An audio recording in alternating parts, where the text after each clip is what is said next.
You ever look at your receipt like this? Yeah. You're like, oh my gosh, how much money did I just spend on groceries? Well, no worries. We're back with another menu. We're going to do 6 dinners and a dessert for under $70. We typically shop at Walmart, but you know what? You can shop anywhere you like. In fact, I encourage you to do some price comparing of the different stores in your area to find out where the best deals are, because sometimes going to 2 stores, you can actually save more money than going to Walmart. So let's get into this. The temperatures in my area, I'm in North Georgia, have dropped suddenly. We went from 90 degrees to like 50. And so I'm dying. I'm literally freezing to death. I have a heater on under my desk because I'm so cold. But it really got me in the mood for some comfort foods. So this week, we're definitely going to do some comfort foods. And I'm going to give you a couple tips and tricks along the way. And let's take a look at that grocery list. Now, once again, I have included everything but the kitchen sink in this shopping list that you will need for this meal plan. Now, there's always a few items that I'm assuming you do have. Those will always be oil and your favorite seasonings. But this week, we are going to need a little salad dressing. And honestly, usually everybody has some salad dressing at home. And we're going to need brown sugar. Brown sugar was on the list last week, so I'm assuming there's a good chance you have some. Now, before you go to the store, always make sure to check your pantry, your fridge, your freezer, because you very well may have some of these items. Now, this week we did our prices in Fort Wayne, Indiana, and our total came out to $68.47. Before I forget, go down into the description. There's a link to my website where you can go look at all of the slides, all of the recipes, and you can even print them out for yourself on a PDF. I also have a link below that goes directly to Walmart, and you can actually see the entire grocery list, how much it cost, and you can change the zip code to your area and see what this whole list would cost you if you needed every single item. So let's get into that first recipe. Okay, for our first dinner, we are going to do a slow cooker teriyaki pork. And really, I like to do this rice bowl style, but you can serve it separately. Now, here's a great trick when it comes to pork. Right now, if you go look for pork chops, okay, they are very, very expensive. I'm talking upwards of $3 to $4 a pound. If you go get one of these boneless pork loins, not a pork tenderloin, because those are usually 1 or 2 in a pack and they're very long and skinny. But if you get a pork loin, this is a fairly substantial amount. At Walmart, they tend to be anywhere from 4 to 6 pounds. And what we're going to do is we're going to get one of these because this is much cheaper and we're going to break it down ourselves. So what I would do is on the first night, I would go ahead and cut off some pork chops because that's basically what pork chops are. You take a pork loin and you slice them. Now, some people like them 1/2 inch, some people like them really thin, like a 1/4 inch. That's really up to you. So we're just going to cut, I would say, a good maybe 6 to 8 slices, depending on the size pork loin you get. Maybe you only get 6 slices, up to you. We're going to take the other half and we're going to put it in a crock pot. We're going to top it with some onions, and then we're going to make this super, super simple sauce. We're going to take chicken broth, teriyaki sauce, and brown sugar. We're going to mix it up in a bowl, and we're going to pour it over our pork. We're going to let this cook. Honestly, it's going to depend on how big your pork loin is, but this is one of those that I would make on the weekend when you are home because I find this works better if you kind of keep stirring and flipping the meat. If you just put it in the crock pot and you let it sit for 8 hours, I find that the top half gets all the good flavor and then the bottom half is kind of bland. Yes, you can shred it and mix it all together, and that's fine, and that is totally doable. My preference is do this like on a Sunday while I'm doing laundry, and then I just kind of keep turning it. We're going to do some simple rice on the side, and then we're going to do some fancy sauteed carrots. And what I mean by fancy is we're going to cut them on a diagonal. So instead of just having solid rounds, they kind of, they just look cuter. Okay, that's all it is, but they're fancy now. And I usually just saute those in some butter or some oil and do my favorite seasonings. So super easy one. And personally, I like to slice the pork loin kind of like little chunks, or you could just use forks and shred it. Either way works, and I do it rice bowl style. So, fun little story here. I was talking to a friend of mine, and she said she had this big bag of the French fried onions. And she said, I just don't like green bean casserole enough to use them up. Do you want them? Because she was actually going to throw them away. And I was like, there's so much more you can do with French fried onions than just green bean casserole. Now, granted, I love green bean casserole, but not everybody does. So we're going to take those French fried onions, and honestly, I just put them in a little Ziploc bag. If they're in the can, some of them do actually come in their own little bag. And I just use my fist and I just smash it. There's a creator I watch. She's like Midwestern mom, and she's like, take out all your aggression, all those nice feelings, just take them out. And that just cracked me up because that's pretty much what you do there. And then we're just going to do a super simple breading where we take an egg and a little bit of water, we whisk it up, and then we're going to dip our chicken in the egg and then coat it with these fried onions. Now, then there's a lot of options here. I usually just do it on a sheet pan in the oven, but now that I have an air fryer, this could easily be done in the air fryer. Now, I will tell you that if you leave your chicken breasts gigantic like they come, this takes a very long time and you take a chance of that breading getting very, very dark, almost even burnt before the inside is done. So once again, I would take these giant breasts, cut them in half long ways, and then cut them in half again. So each breast makes 4 pieces. So if you did 2 large breasts here, you would have a total of 8 pieces. Now for the side dishes, we're going to do some super simple butter Parmesan noodles. And that's basically exactly what it sounds like. We're going to boil some pasta. You can use any pasta you want. You can use fettuccine like we have on here. But honestly, if you have spaghetti or linguine, doesn't matter. I would just go for long and thin noodles here. Honestly, the other shapes work fine too. So we're just going to boil those until they're tender. We're going to add some butter to the pan. We're going to stir it until it's fully melted. And then we're going to add some Parmesan cheese.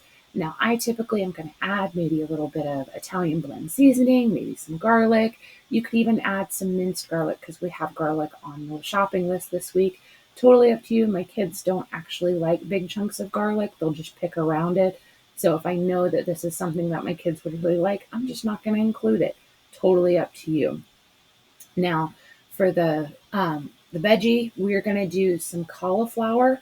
And this is one of those that's super simple. You steam it in a bag in the microwave, and then I dump that into a Tupperware, put a little bit of butter on top, and then I'm going to use a little bit of ranch seasoning. I put the lid back on, I shake it, let it all melt, and it just makes, to me, cauliflower by itself, especially steamed, has no flavor at all. This just gives it a little bit of a kick.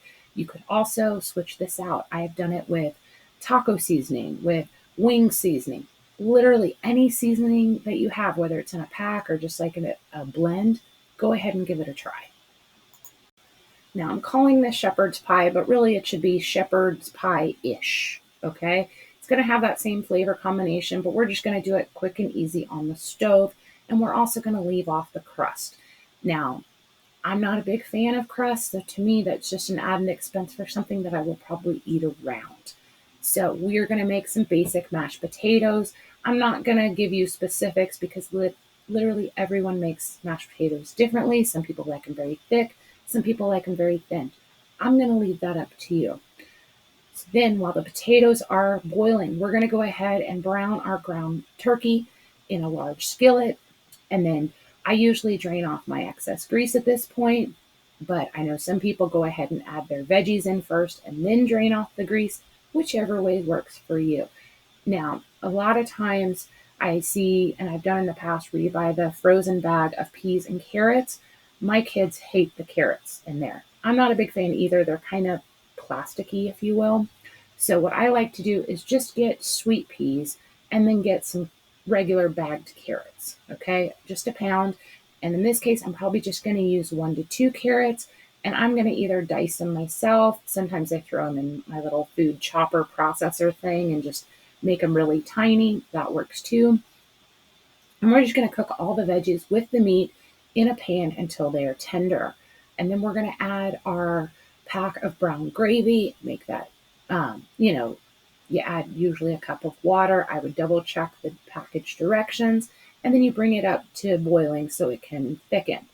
Now, at my house, we're just going to serve this like it is. almost more of an SOS style where you put the mashed potatoes and then you put the filling on top. If you wanted to, you could very easily put your turkey and veggie mixture into a baking dish, top it with the mashed potatoes, maybe top it with some cheese, and then bake it. Totally fine. Now, my kids are very, very picky about stuff touching, so we have gotten into the habit of doing our veggies separate. So that way, they're basically getting mashed potatoes with meat gravy on top and then their veggies on the side. And then we usually serve it with some butter bread. Now, I've also got that we're going to do just a simple side salad. So, whether you use some of the Parmesan cheese or the cheddar cheese, hopefully you have some salad dressing in the fridge. Super simple. And this is actually kind of a big filling meal, so you should have some leftovers for later. Now, I don't know if you've been to the Cracker Barrel recently, and I don't even know if they still carry it, but they used to have this broccoli cheddar chicken that was so, oh my gosh, yummy. This isn't an exact copycat, but it's pretty dang close. Now, there's two options here. The way that I do it at my house is I'm going to take 2 to 3 of these chicken breasts, same concept as the other dish. I'm going to slice them in half and then slice them in half again. So each chicken breast is going to have 4 pieces. I'm going to season them. I'm going to put them down in a greased baking sheet. Then I'm going to top it with my frozen broccoli. Now, I chose to do florets, but honestly, I've done it with the broccoli cuts, and it comes out to be about the same. Totally personal preference there. Then, in a little bowl, I'm going to combine the cheddar soup, the sour cream, and the milk.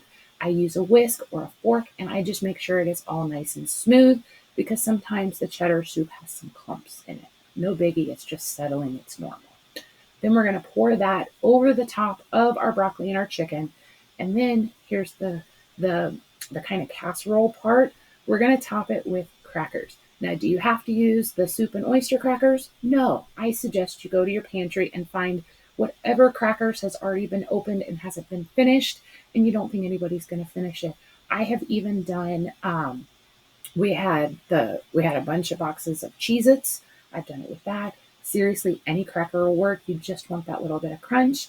So once you have your crackers on top, you're going to put some shredded cheddar cheese, and then you're going to bake it in the oven for 30 to 45 minutes.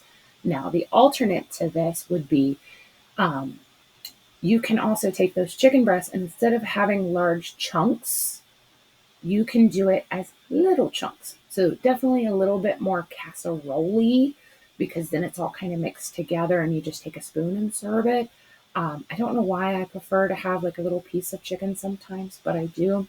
So that's definitely an option. For the side dish, I usually just make a very plain rice. We're going to do 1 cup of rice, 1 cup of chicken broth, and 1 cup of water. So it's going to have that similar taste with the chicken broth. Sometimes I even just add some chicken bouillon to that. You can add whatever seasoning you like. We just want something basic here. And then a lot of times what we do is we put the rice down and then we put our chicken and broccoli on top.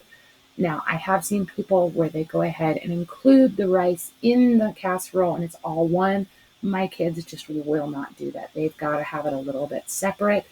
And so what I do is I just kind of push the broccoli and cheese off to one side and then give them a little piece of chicken on the side. But that's just my picky kids. You'll have to do what works for your picky kids.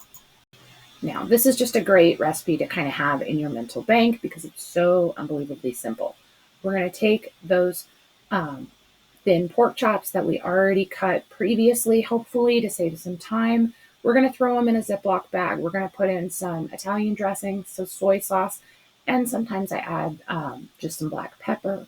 You can add whatever extra seasonings you like.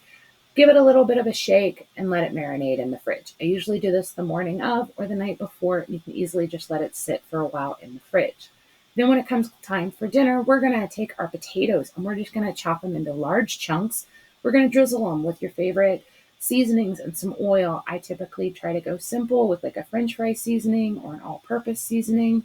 And then I'm going to spread those out on a greased baking sheet or like a large lasagna pan. And then I'm going to go ahead and put my little pork loin cuts all around there as well. I usually try to keep those flat contact with the pan and have the potatoes all around. Now we're going to bake that at 400 degrees for about 20 minutes. This is really going to depend on how thick your pork chops are. And what I usually do is at the 20-minute mark, I go in with tongs and I flip everything. and then I go ahead and bake for another 20 minutes. Now, there are times that I will check on it and my pork chops are done way before my potatoes. So, like I said, you're really just going to have to keep an eye on that because depending on the size of your pork chops and the size of your potatoes, timing will vary. Now, we're just going to do some simple corn on the side here. You can saute it in a pan or you can just microwave it.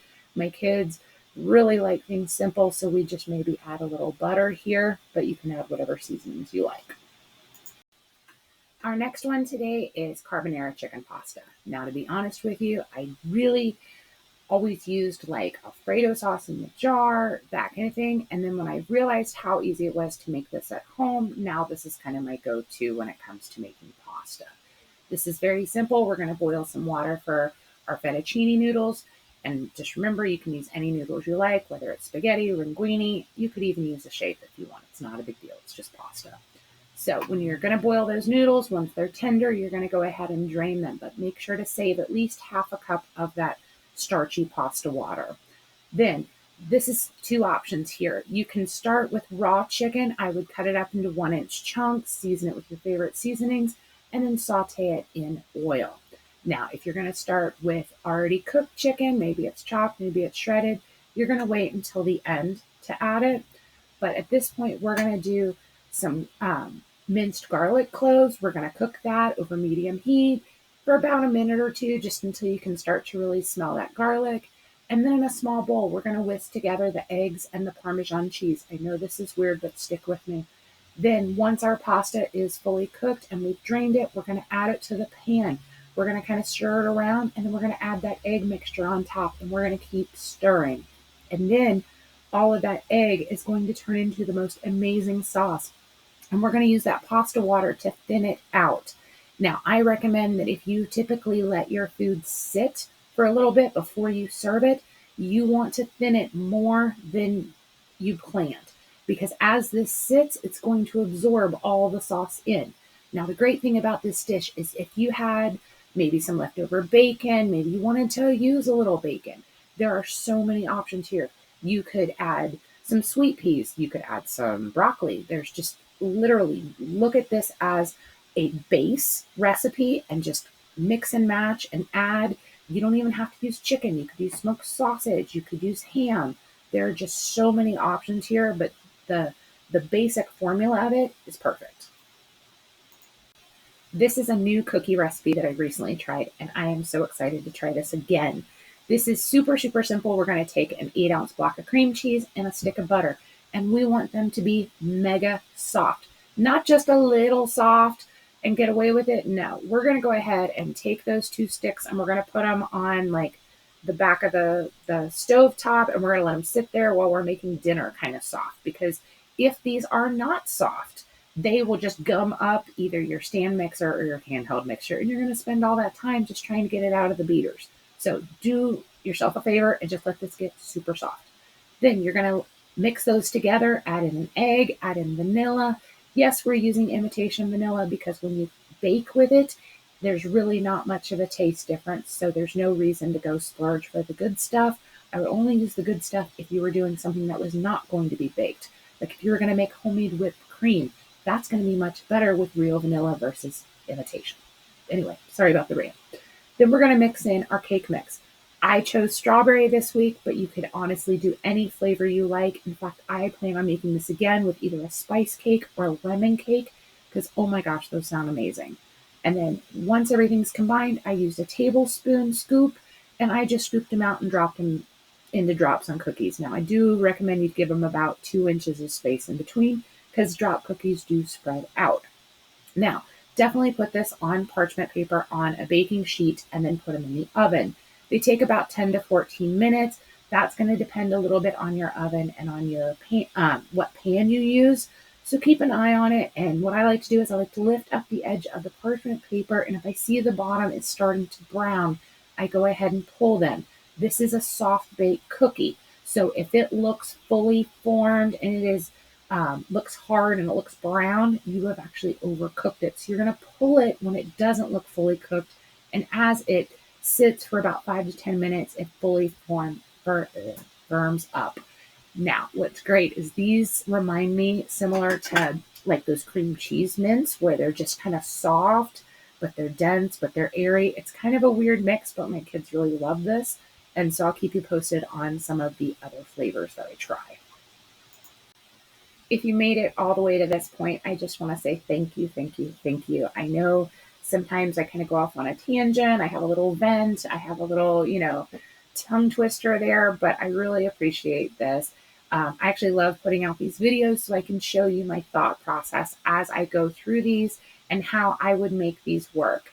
Now, another point that I want to mention here is that whether you use one recipe, you use them all, you make variations. In fact, I encourage you to make variations. I want you to look at these recipes as formulas and mix and match. And, if you don't like a particular protein, you can easily switch it out. If you don't like the vegetable, switch it out. I'm just wanting to show you what is possible, you know, for a low budget meal. I hope to inspire you and give you some new ideas and get you out of that maybe food rut that you're in where you eat the same things every week.